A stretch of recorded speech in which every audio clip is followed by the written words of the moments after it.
Mukha naman siyang masarap guys, kaya tara kain na. Good morning mga palangga! For today's video nga ay magluluto tayo ng unang recipe natin dito sa Giant Pusit.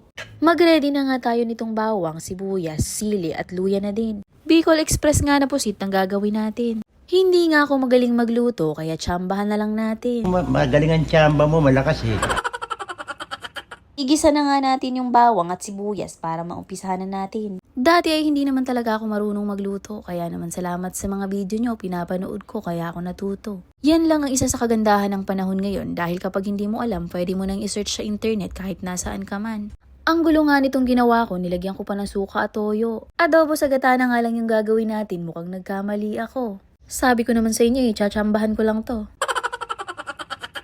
Sinunod ko na nga dyan yung gata at sili and charan, luto na. Mukha naman siyang masarap kaya tara, kain na.